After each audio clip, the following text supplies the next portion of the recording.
खैरियत से हो, ठीक ठाक हो।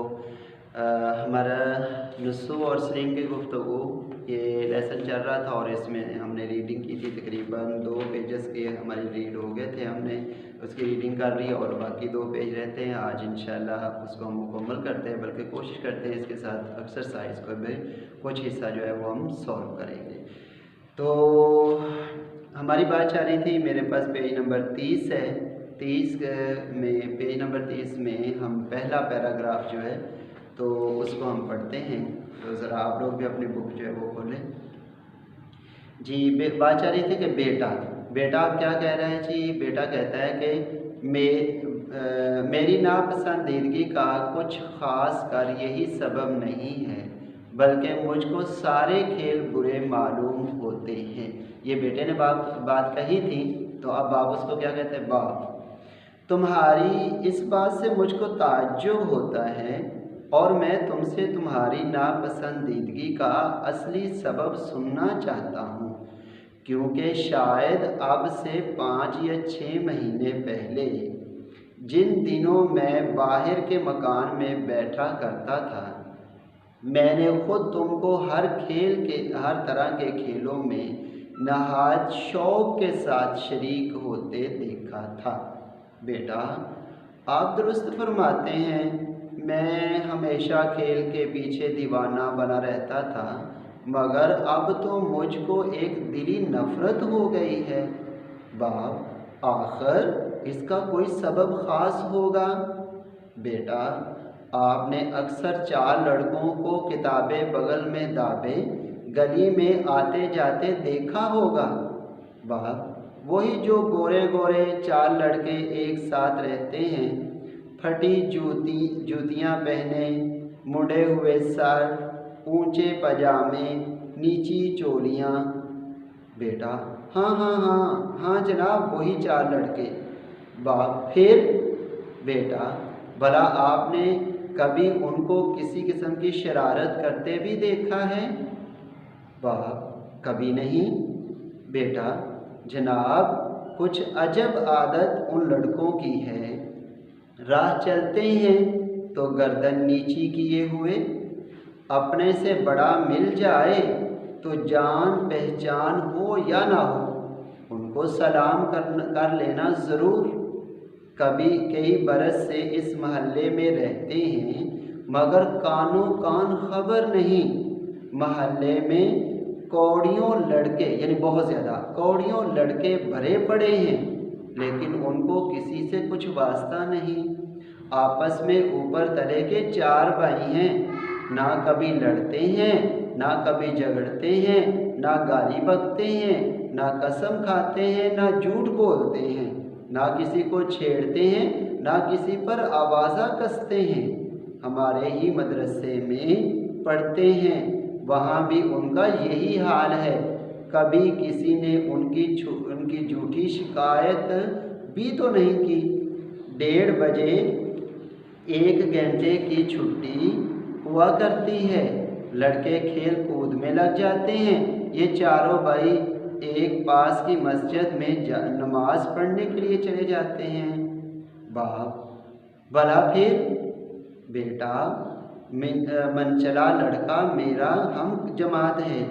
एक दिन मेरा अमोख्ता याद ना था, यानी मुझे सबक जो था ना वो याद ना था। मौलवी साहब नहायत नाखुश हुए, यानी उस्ताद मोहतरम जो थे, और उनकी तरफ इशारा करके मुझसे फरमाया, कमबख्त घर से घर मिला है, इसी के पास जाकर याद कर लिया कर। मैंने जो पूछा, क्यों साहिब याद करा दिया करोगे? तो कहा बसरो चश्म। गरज मैं अगले दिन उनके घर गया, आवाज़ दी, उन्होंने मुझको अंदर बुला लिया। देखा कि एक बहुत बूढ़ी सी औरत तख्त पर जाए नमाज बिछाए किबला रू बैठी हुई कुछ पढ़ रही है।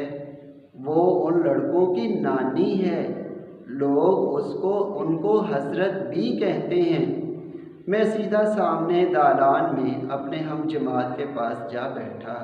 जब हजरत भी अपने पढ़ने से फारिग हुई تو انہوں نے مجھ سے کہا کہ بیٹا گو تم نے مجھ کو سلام نہیں کیا، لیکن ضرور ہے کہ میں تم کو دعا دوں، جیتے رہو، عمر دراز، خدا نیک ہدایت دے۔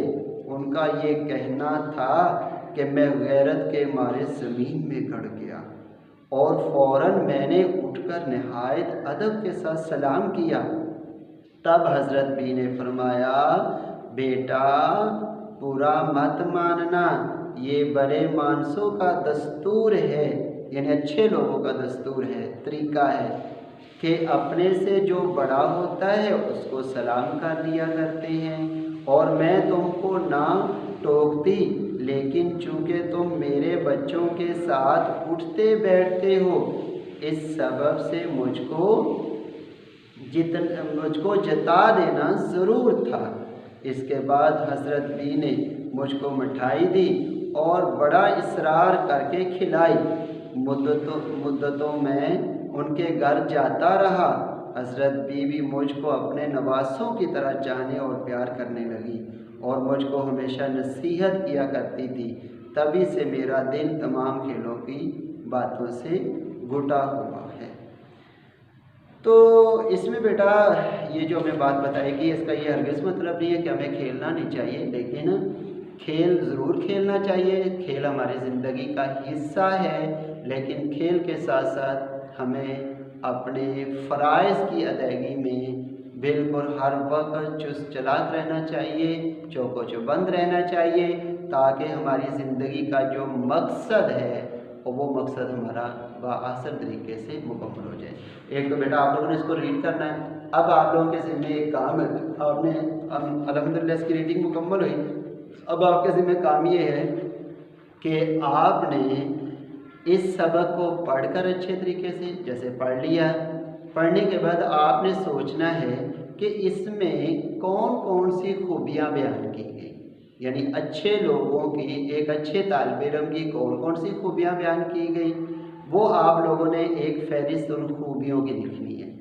پھر اس کے بعد ان خوبیوں کو دے کر پھر آپ نے لکھنا ہے کہ معاشرے میں خوش رہنے کے لیے کون کون سے کام ضروری ہیں، کون کون سے معاشرے میں انسان کے خود خوش رہنے کے لیے اور آخرت کے اچھا ہونے کے لیے کون کون سے کام ضروری ہیں۔